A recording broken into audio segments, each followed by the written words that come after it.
Hello and welcome to lecture 3 of Reason and Persuasion.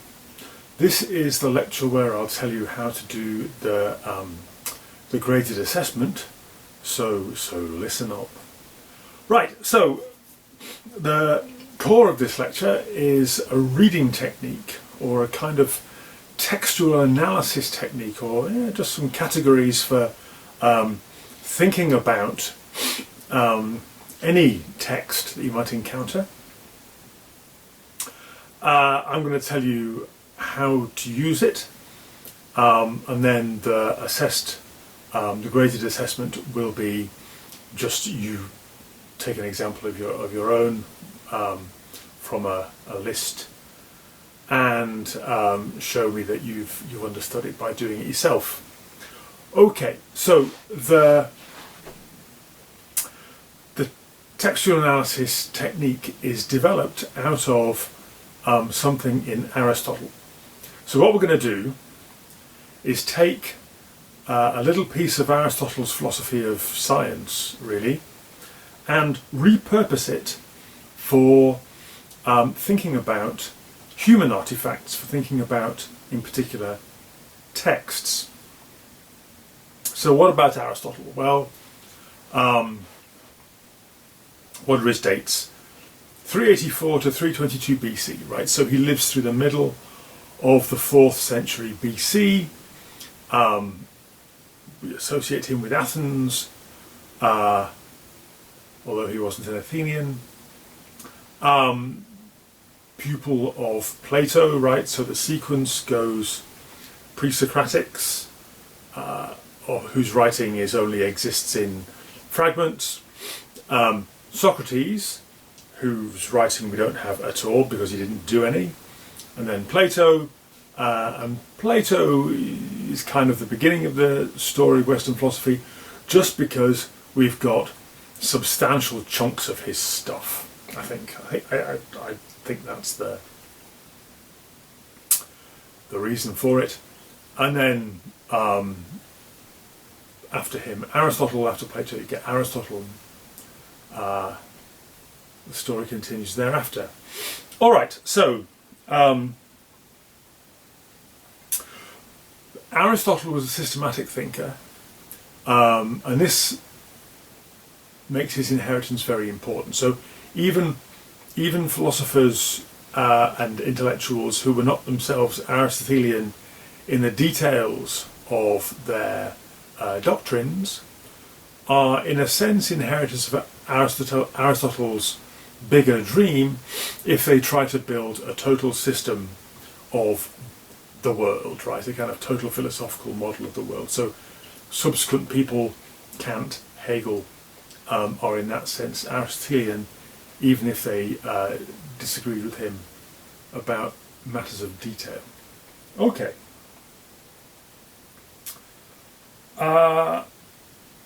And here are some pictures. He's so important in Greece that they put him on the stamps, and there's a picture of him from that big painting, the School of Athens.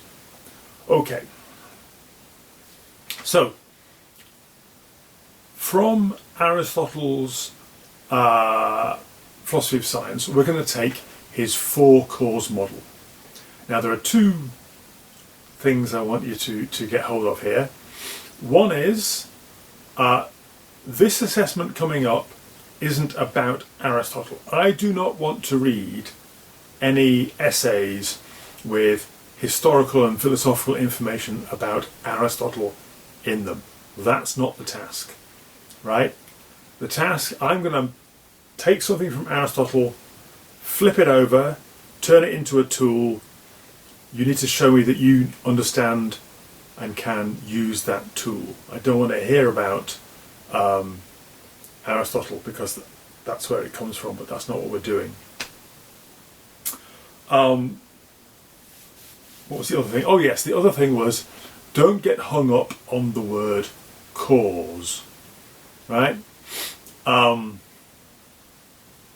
Because it's one of these things where all the really important words in ancient Greek philosophy are more or less untranslatable into modern English, which makes the whole business of interpretation a bit ticklish. So the word cause here is a kind of bad translation for the original Greek, and really you should just think of a cause in this sense as a kind of an explanatory factor. You'll see what I mean. Just don't worry about the word cause. Don't be misled by it. Okay. So his idea is that to explain anything at all, you have to answer 4 questions, right? What's it made of? What shape is it? What triggered it? In other words, some time-stamped feature. That's the thing that most closely corresponds to our notion of a cause. And what's the point of it, right? For the sake of what does it exist, right? And all Aristotle's done here is take the answers that other philosophers have given. Some philosophers say, to understand something, you've got to say what it's made of. And some other school of philosophers says, to understand something, you need to understand what shape it is, what's its geometry, what's its form, and so on. So all Aristotle's done is said, well, you're all 4 schools are kind of right. What we need is the synthesis of those 4 elements. So there's a standard example of a statue, right? If you want to talk about it, in this case, the statue of David. So if you want to talk about a statue, understand it, understand its properties, give a full account of it, you need to say 4 things about it. You need to say what it's made of, whether it's made of bronze or stone or plaster or gold or whatever. You need to say what shape it is, right? In this case, it has the shape of the biblical King David. It could have had the same shape but a different material, right? You have the same shape of statue, but it might have been cast in plaster. You can buy little plaster Davids from the museum gift shop. Or it could have been made of the same material but in a different shape. So if there's a statue of Venus or something, whatever, some other heroic personage. So there's what shape is it? There's what triggered it. So what's the time-stamped event that brought it into existence? In that case, it's going to be the work of the sculptor, right? The work of the sculptor took place at a certain time, and that identifies it as the efficient cause, right? So what's it made of is called the material cause. What shape is it, or what's its geometry, is called the formal cause. What triggered it, what's the time-stamped event that brought it into being, is the material cause. And finally, what's the point of it, is the final cause, right? For the sake of, so presumably the statue was made for decoration or for veneration or something, right? For some purpose. Okay. There are other standard examples. The thing to notice is that all of the really clear examples of Aristotle's 4 causes are all of human artifacts, right? Things like statues and houses, right? Say a house is built of bricks. It's 2-story, maisonette. It was built by, Wimpy or Barrett or whoever at a certain time, and it's there for people to live in, be sheltered from the elements, right? So there's your 4 causes account of a house. Aristotle, and this is a kind of little digression about Aristotle that it doesn't really relate to the assessment, but I'll tell it to you anyway because it's interesting and philosophical. Aristotle thought that everything, including in nature, has a purpose, right? Purpose of the acorn is to grow into an oak tree. You know, the purpose of your liver is to cleanse your blood, and so on, right?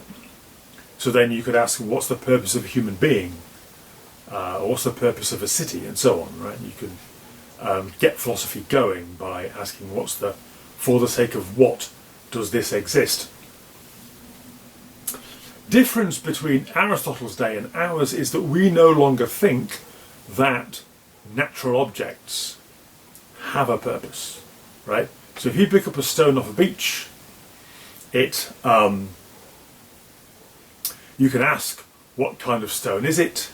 You can ask what shape it is. You can ask how it got there, or how it was, by what geological process was it formed. You can't ask what's the point of it, because it's just a stone, it's just there, right? Okay, so here's the idea. If we really want to make good use of Aristotle's four causes, we should forget about trying to do natural science with them, because our conception of nature is no longer teleological. We no longer think of nature as being shot through, permeated by purpose, final causes. But human culture is, right? Artifacts created by human beings, like statues and houses and written texts, are suitable objects of four-cause analysis.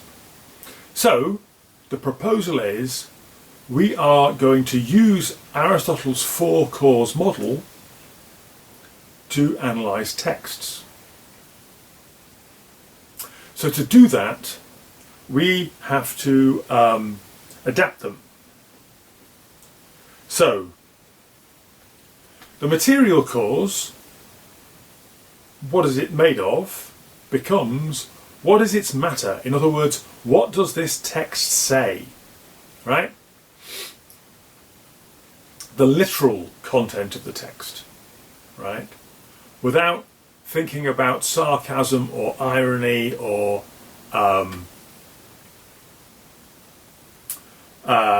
double meanings or anything like that. So the material cause is just what's the literal content, right? Without thinking about irony or sarcasm or any kind of clever stuff. Then you've got what's the structure? So the equivalent of the formal cause, the geometrical question, the shape question, what's its shape becomes what's its structure? Both what's its genre, so is it an essay, is it an epic poem, it is a novel, is it a research paper, is it a Christmas cracker joke, what, right? But also structure in terms of, does it fall into sections, right? If it's a poem, does it have, is it divided into verses? If it's a book, does it have chapters? And, if it's a speech, does it have a sort of an introduction and a development and a kind of argumentative core and then right? So there's structural questions about the text. The third cause, the efficient cause, becomes when, how, why, and by and for whom was it published. So the questions about the context and the process and the time of publication. Right? A text has to be written, and to come to our attention, it has to be published. So it will have been written by a specific person, so questions about the author, the author's biography, they're part of the efficient cause. It has to be published, and the publication detail might be different from the writing date. The publisher might be a different person, and it has to be received, it has to be read in some context. So the question's about the readership. Who was this directed at?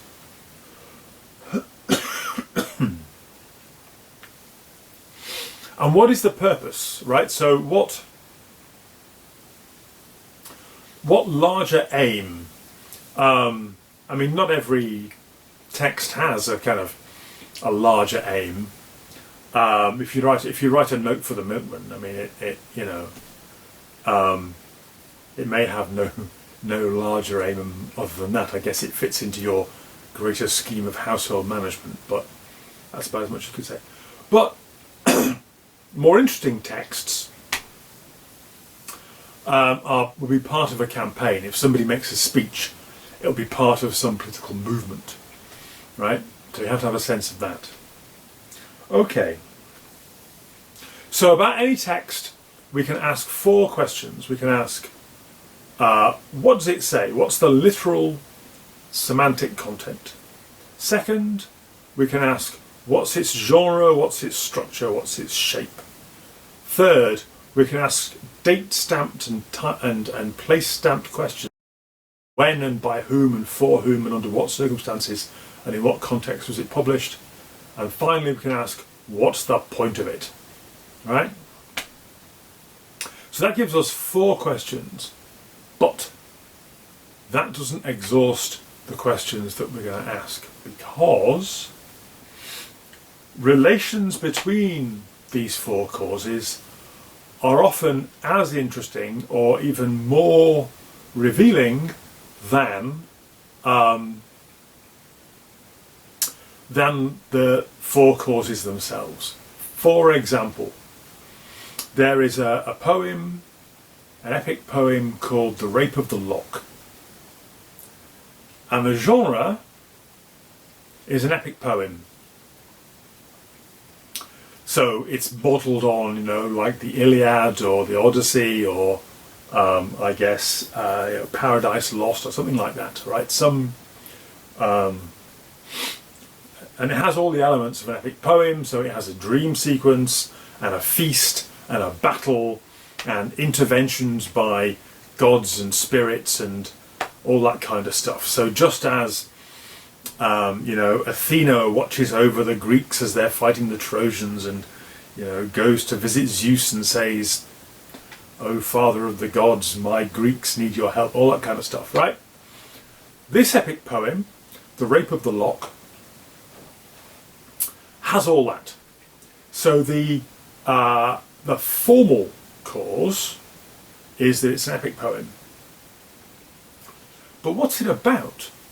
What is the matter? What is the material cause? Well, it tells the story of an event at the royal court. You have to remember the royal court at this point was full of young courtiers, so, young unmarried people hanging about without much to do. One of the young men, as a kind of feeble prank, sneaks up behind one of the young women and cuts off a lock of her hair and makes off with it triumphantly, right? And this is the great adventure that is recorded in the epic poem The Rape of the Lock. Okay? So now we've got an interesting relation. The form of the poem is, it's an epic, but the content, the matter, is far from epic. It's as trivial as you could get. So that's kind of the point of the whole thing, right? So this is done with comic intent. This is supposed to be funny, right? This is kind of hilarious literary joke, and the humour rises out of the mismatch between the heroic, the epic form and the trivial, unheroic, but rather, banal matter, content. So,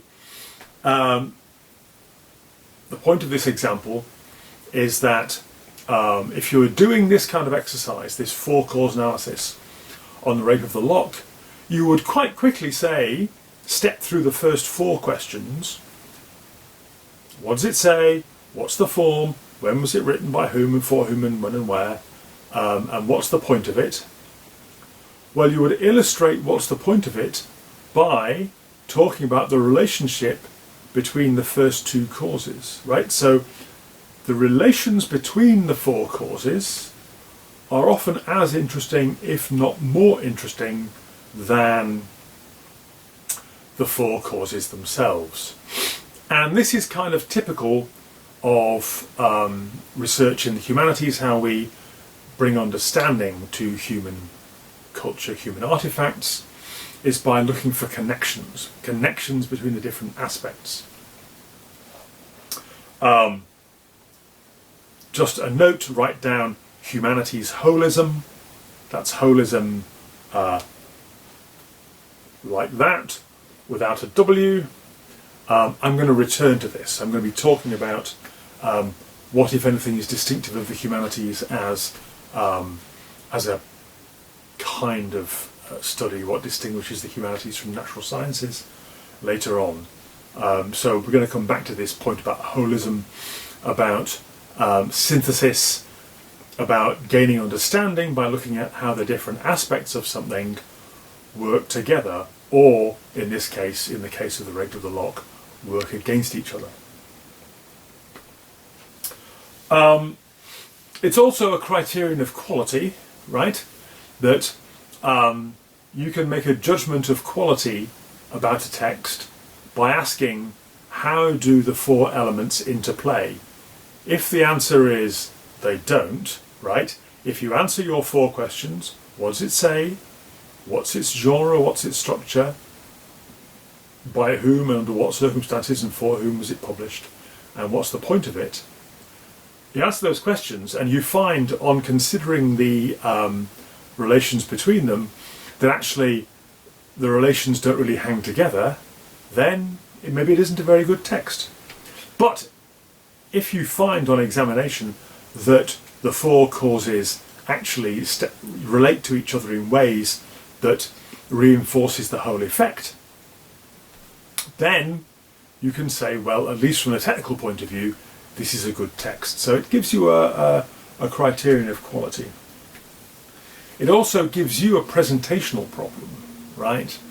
Because you have to answer all these questions in one essay, right? So for the assessed presentation, I don't want to hear about Aristotle. I don't want to hear about how Aristotle was born in 384 and wrote this and that philosophy of science.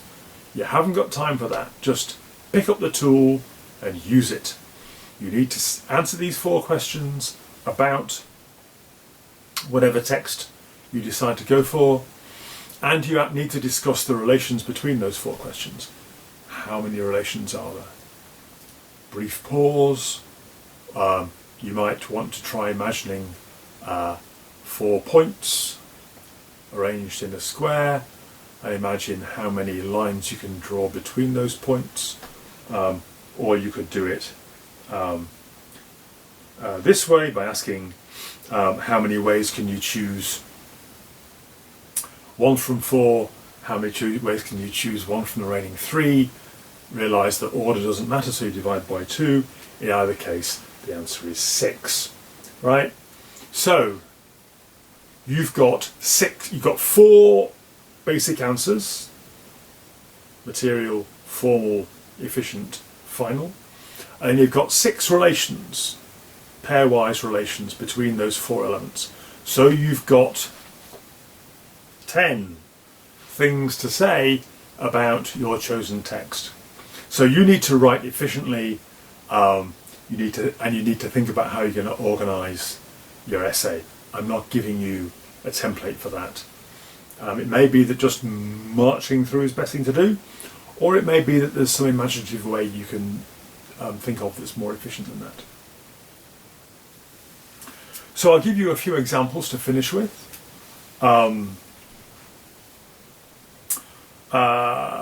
Alice's Adventures Through Looking Glass. right? Here's an example. So, what are these? Alice's Adventures in Wonderland and Through the Looking Glass. What's the material cause? What are they about, these books? Well, they're the fantastic adventures of a little girl, right? She goes to the Looking Glass and she meets all sorts of extraordinary people. But they're also full of philosophical, logical and grammatical jokes. For example, what does the Cheshire Cat do? The Cheshire Cat disappears, leaving behind only its smile. At this point you should be rolling in the aisles, because of course this is metaphysically impossible. Because the smile isn't a material object, it's an aspect of a face, or it's a quality of a face, right? Or possibly even a mode, not sure. But anyway, the point is, metaphysically, you can have a face without a smile, that's possible, and you can have a face with a smile, but the thing you can't have is a smile without a face. It's metaphysically impossible, because a smile is a way that a face can be, or a thing that a face can do. So when Lewis Carroll says that the Cheshire Cat disappeared, leaving only its smile, he's making a metaphysical joke. This metaphysical joke is unlikely to have been received with great hilarity by children, but will have been noticed by the kind of sort of Donish, university staff that he mixed with. Okay, so that's the material cause. It's these fantastic adventures of a little girl with lots of logical, grammatical and metaphysical jokes thrown in. What's the formal cause? It's episodic, right? That's quite important, that Alice goes from one scene to another. And yeah, people do turn up from previous scenes, but there's no great integration. It's not like some Russian novel where there's 40 characters and you have to remember all their relationships and all that kind of stuff. None of that. This is a simple episodic story. The efficient cause. When and where and for and by whom was it written? Well, Lewis Carroll wrote these. He told these stories. He invented these stories to entertain children, particularly Alice Liddell. But he published them with hopes of literary fame, right? The final cause, well, what did he hope to achieve? He had two audiences. There was the children, and there was his Oxford Don mates, right? So the episodic story, the fantastic stuff, the simplicity of it is for children, but then there's all these jokes for grown-ups that you need to know about logic and grammar and metaphysics in order to get. So it's a split level thing, right? So in this case, the fact that there are two audiences, and that comes up in the final cause, is reflected in that split level quality in the material cause. The fact that there are actually kind of two kinds of content built into it. Okay, I'm not going to step through all four causes and all 10 possibilities for each one. You get the idea. Another one, here's The Oxen, Thomas Hardy. So what's it about? What does it say? Well, it tells a story about how when he was a little boy, they were told that on Christmas Eve the cattle, the animals in the barn would all kneel down and pray at midnight. Of course, the children had no way of checking this because they were always indoors hearing the story. And Hardy tells this story, and then in the second half he says, of course, nobody believes this kind of thing anymore. but I kind of want to. I miss that simple, childish faith. That's the content. The shape is it's a disciplined poem with a given meter and scansion, and it's in 4 verses, and the first 2 verses are set in the past, and the second 2 verses are in the present, when he's regretting the loss of the simple faith that he experienced as a child. When was it written? Well, early in the 20th century, at a time when the kind of collapse of regular religious observance that is now kind of, normal and familiar, when this was really starting to become noticed and to become a factor. We're getting into the time when there's a cultural shift, when most of the smart people are no longer religious, right? And the ones who are, various bishops, G.K. Chesterton, people like that, have to be pointedly smart in order to keep up their, in order to stick with being religious in the face of this general drift towards secularization.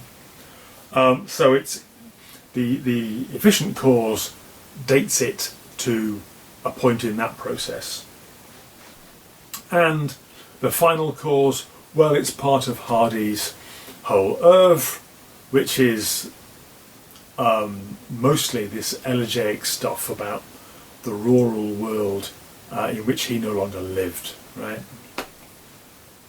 So at that point you talk about his other books, his other poems, great novels, Tess of the D'Urbervilles and all that stuff, right?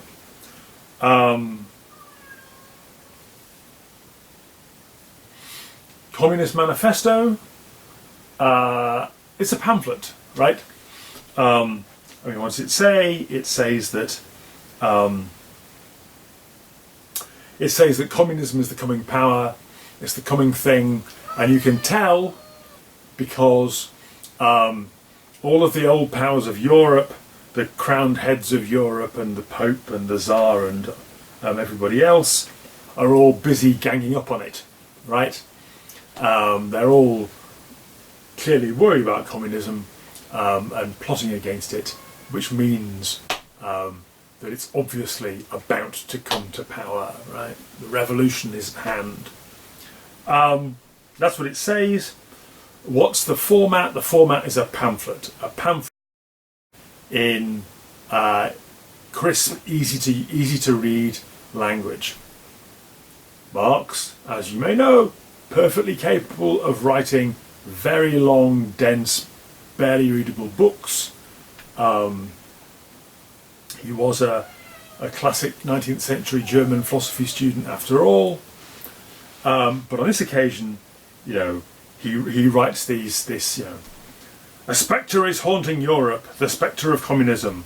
All the powers of old Europe have entered into a holy alliance to exorcise this spectre. Pope and Tsar, Metternich and Guizot, French radicals and German police spies. Right? Punchy. Why? Well, efficient cause. It's published and distributed. It's meant for wide circulation, right? And you could talk about the precise date and the place and what was going on in the world at the time and so on. Who were Metternich and Guizot and the French radicals and the German police spies? What was Marx referring to there? And then of course the purpose, the grandeur, the final cause. What does it slot into? For the sake of what? Well, for the sake of revolution. Obviously, this is Marx and Engels were part of the